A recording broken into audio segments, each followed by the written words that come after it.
A new version of the Nik Software suite from DxO just launched today.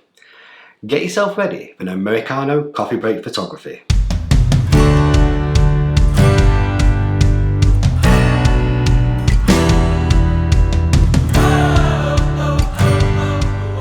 Hi, my name is Rich Dyson from Edinburgh Photography Workshop, and this is Coffee Break Photography. In today's video, I will look at the latest update to the Nik Collection suite from DxO, Nik Collection 7. The Nik Collection is a suite of 7 plugins that can be used with Photoshop, Lightroom Classic, DxO Photolab, Affinity Photo, and many more editing tools.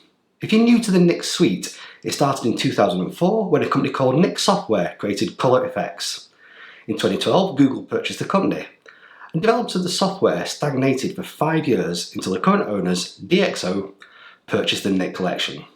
They issued the Nik Collection by DxO in 2018, and since then there have been annual updates to the suite, culminating in today, when DxO has announced the first full DxO version of the Nik Collection.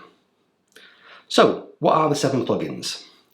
Nik Color Effects enhances colours and images with various filters and presets that can make pictures ping. Silver Effects was how I got into the Nik Collection, and I think it's still the best tool for converting colour images to monochrome. Analog Effects makes your nice clean digital photos look like they were taken on a film camera from the past. There's a whole range of film types as well as effects such as scratches and light leaks. HDR Effects is a highly controllable tool for generating high dynamic range images. Nik Define allows the removal of noise from images while retaining details. As its name suggests, Nik Sharpener is used at the end of the editing process to optimize images for display on a screen or printing. Finally, Nik Movetsa enhances tone and colour. Regular users of the Nik Collection will notice that one tool is missing, Nik Perspective. A straightening tool has been dropped from the collection. The guys at DxO monitor which tools are used the most, and they found that hardly anyone was using the Perspective tool. If you are one of the few users, and you have it in Nik Collection 6, then it will continue to work while you upgrade the rest of the tools to the latest version. So, let me walk you through the changes in Nik Collection 7. The Nik Collection uses UPoint technology to decide where edits are applied. Essentially, you selected a colour in an image, extended a circle around that point, and any changes were applied to similar colours within the boundary of that circle. It worked well, but you could end up with many points in a complex edit. The first 2 changes have helped to move the UPoint technology forward. The introduction of an elliptical tool has allowed much greater flexibility in selecting areas to apply changes. As you can see here, we can create the traditional circular shape and then drag it from the top or bottom to make more accurate selections far more efficiently. Once the selection is made, we can apply changes to the image using the colour picker and change that very specific colour range. That's a helpful tool that will speed up the editing process for many photographers who regularly use the DxO collection. However, not all edits lie within the boundaries of a circle or ellipses. That brings us to our second improvement. The polygonal tool means that you can now create irregular shapes. As you can see here, it's simple to create a shape that selects the tram in this image, isolating it from the similar colours in the buildings. We can then apply a colour change to just the tram and nothing else. This is a nice, quick and easy way for product photographers to change colours. Next up is the introduction of luminosity masks. Instead of selecting areas of an image by colour, this new development allows selection of areas with similar brightness. Landscape photographers will often enhance their images using luminosity masking in Photoshop.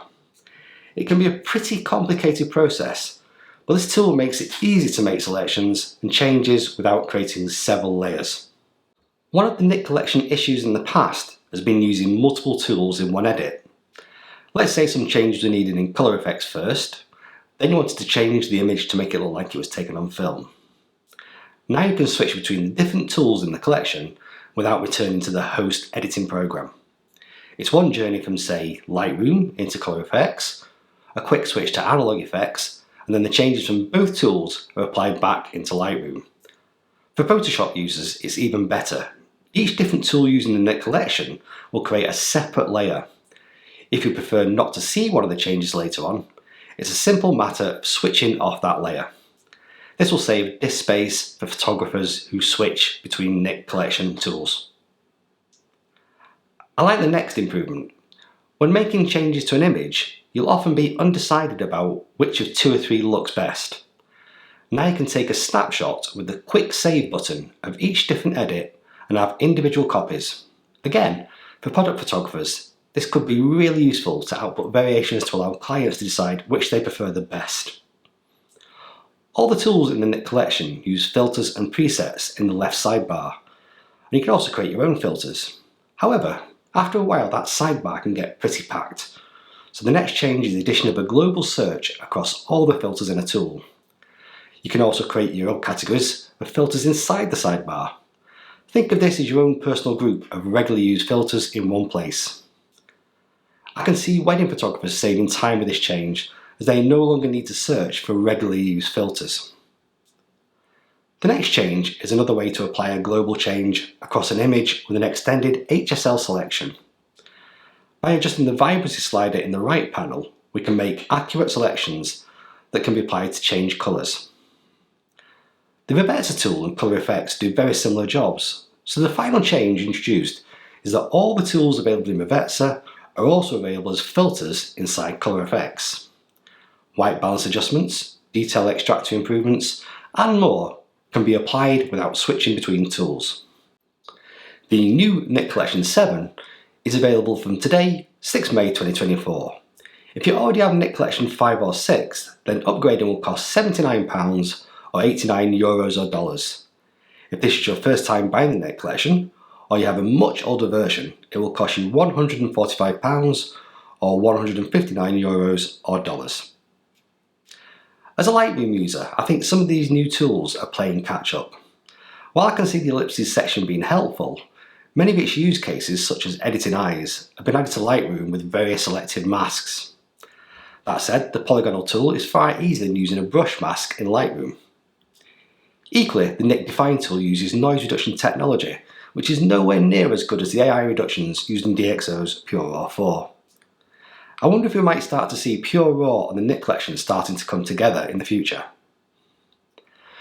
There is definitely a space for the Nik Collection in my workflow, particularly using the Silver Effects tool, which is still the best monochrome converter around.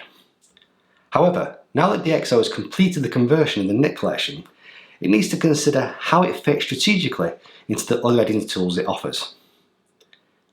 If you've enjoyed this look at the Nik Collection, why not subscribe by clicking on this button here? It will also help me if you can like and share this video so that the YouTube algorithm can do its stuff and allow more people to see my content. If you live near Edinburgh, why not take a look at my workshops at edinburghphotographyworkshop.com. My name is Rich Dyson from Edinburgh Photography Workshop. This has been an Americano-sized coffee break photography. See you next time.